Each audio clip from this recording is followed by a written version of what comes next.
Now, last week, I talked about my trip to Amsterdam this summer and all the things I did not do.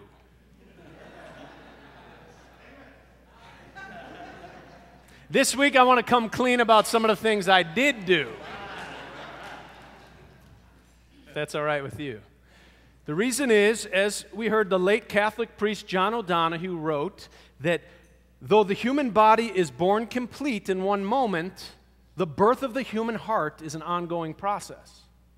The heart is being birthed in every experience of your life. Everything that happens to you has the potential to deepen you. In other words, we are all born in body, right? There's no big deal in that. Actually, it's a miracle. Come to think of it, it's a miracle. But what I mean to say is that it happens to all of us. It happens to us. There's nothing much that we have to do for it to happen, and it doesn't take a lot of effort on our part, and we are born. What interests me is the ongoing birth of the heart. We often hear people talk about being on a path, a spiritual path, a religious path, a life path. What is all this talk about? It's about that part of us that is born over and over again in each experience of our life.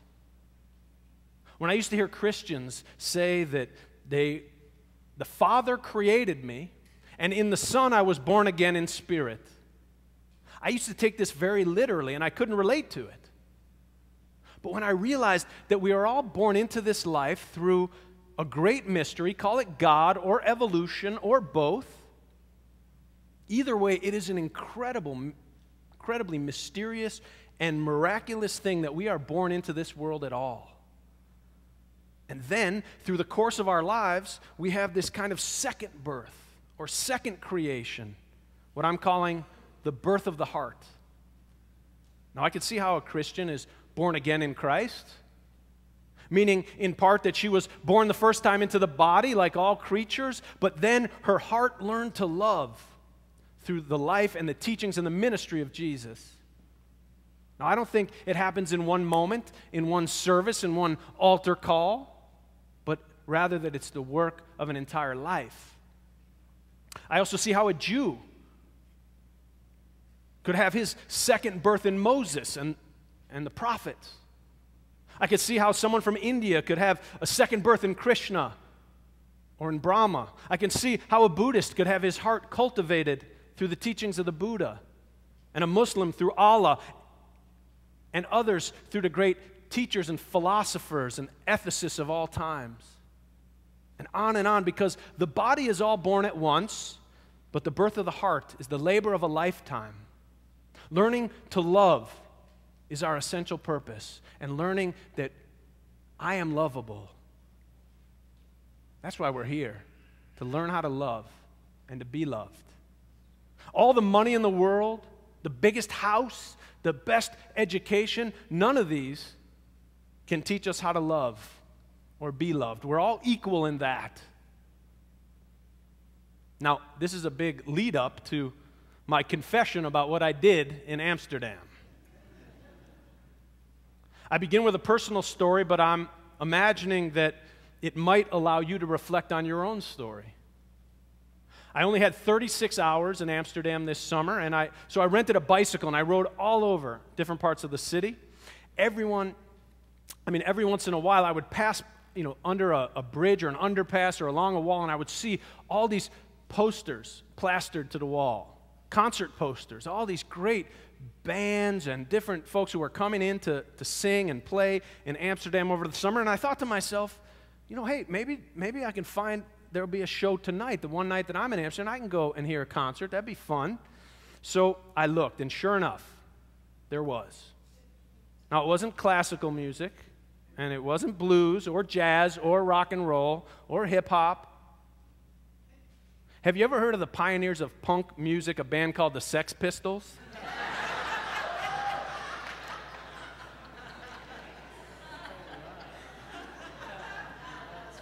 You can tell where this is going.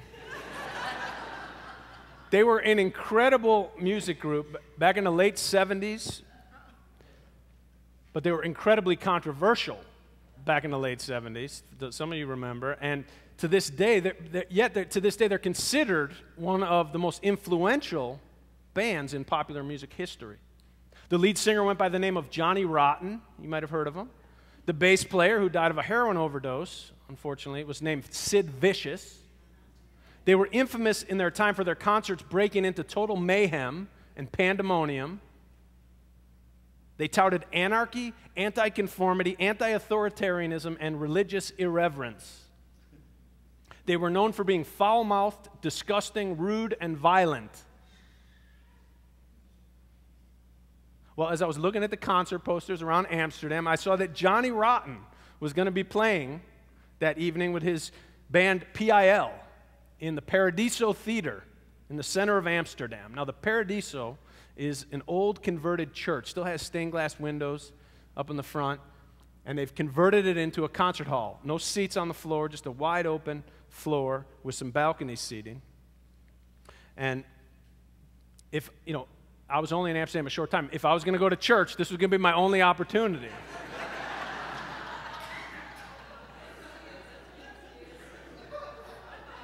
So I thought to myself, why not? Living in Tulsa, when will I ever have a chance to go to a concert like this? So as the sun was setting over Amsterdam, I followed a crowd of orange spiked hair and combat boots and black suspenders attached to 2 short blue jeans into the Paradiso. I began the night in the back of the theater. And to be honest, it was so loud and so chaotic at first, in the first 10 minutes, that I wasn't sure that I was going to be able to stay. But after a few songs, I noticed my head started bopping a little bit. And then my shoulders started to move with the crowd. And before long, a mosh pit formed in the front of the theater. Now, for those who aren't familiar with punk music, a mosh pit forms when people start slam dancing, which means that they start bumping into each other as they're dancing, swirling and jumping and bumping and knocking each other all over the dance floor in a big swirl, right? Circle in the center. And as you can imagine, the slam dancers sometimes get pushed or fall off balance outside of the circle, and the people around the edges just push them back in. It's something to behold if you haven't seen it. The music was loud, it was aggressive, it was angry, and the banter was sometimes offensive, very offensive. There were moments when I could feel that the musicians had the crowd just to the point that if they wanted to crank it up just a notch, that they would create a riot. It was just so loud and so angry, and you could just feel the hair standing up. I could feel the hair standing up, and I could just tell that if they say the right things or the wrong things, and they just play just a little bit faster or harder, that it was just, you could just feel yourself wanting to jump out of your skin. It was both scary and thrilling at the same time.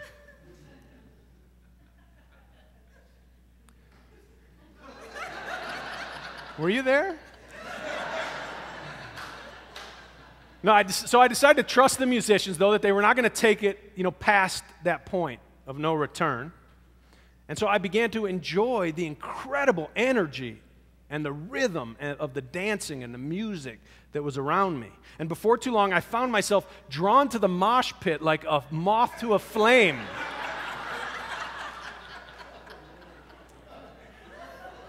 Now I know how a moth feels as it's heading. I could see that even though it was very physical and very chaotic, that there was an order to the disorder in the mosh pit. So when the moment was right, I waded into a sea of thrashing arms and legs and bodies that were swirling and jumping and banging into each other. And at one point, I was knocked completely off balance. I fell to the ground.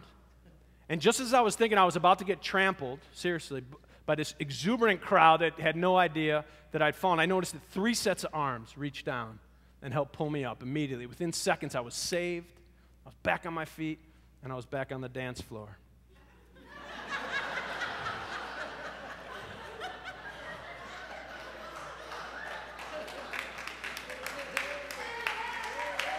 Well, if you try to get out, everybody pushes you back in, right? So